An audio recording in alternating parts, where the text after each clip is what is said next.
Now let us see what a single pulse TMS is. Before that, let me show you the parts of a TMS machine.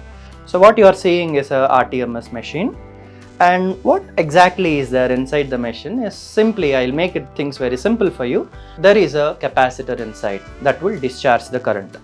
For example, look at this. There is a coil, right? And this coil is connected to the system. So if at all I give a command to the capacitor, okay, you discharge your 100% of the energy, then what will it do? It sends an alternating current into this tube that circulates coil in the 8-shaped loop and then gets back into the capacitor. And every time current does that, there is a magnetic field generated. And the maximal intensity of the field will be generated from somewhere in the middle of this figure of 8 coil. Alright. So let us see, if I can ask my capacitor to discharge its 100%, how much current is it going to produce? So for example, you are seeing I have turned the knob to the 100%, that is maximum, and the capacitor is enabled. Now what do I do is, there is a small switch here, the orange one as you can see. When I just press it, can you listen to that sound? Yes?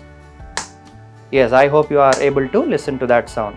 So whenever that sound is produced, that means the coil inside this, the copper wires, I mean, inside this encased thing, what we call it as a coil, they vibrate because a heavy current is flowing. And how much current is flowing? If you can see here, 158 amperes per microsecond. So such high intensities of current, when they are flowing through the coil and then getting back into the capacitor, will generate the magnetic field.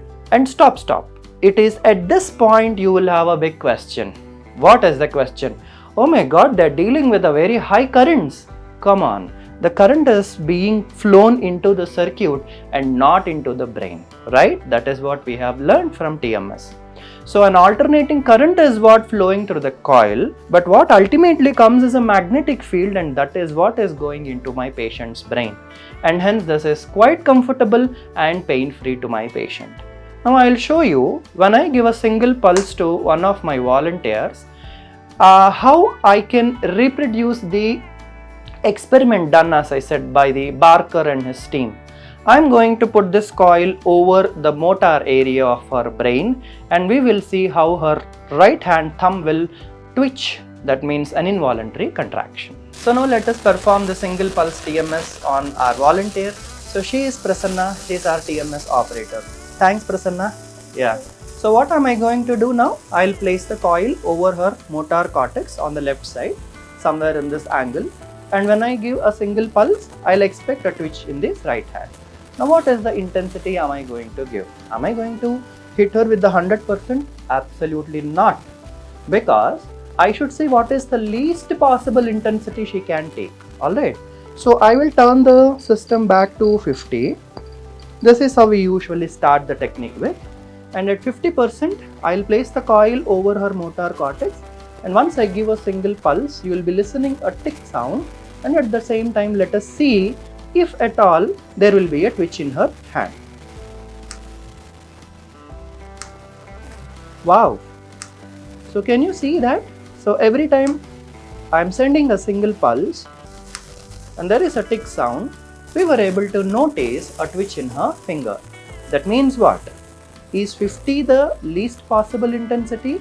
No. Anywhere below 50 also could be able to stimulate her brain. So what's happening in this experiment is that when I'm stimulating here, a magnetic pulse gets into her brain and their neurons here are activated. They are connected to the controlling centers which control the muscles on the other side of the body, that is right hand here. Alright, so this is the experiment which was conducted by Barker et al. And kind of reproduced by us. This is single pulse TMS. Thanks for watching.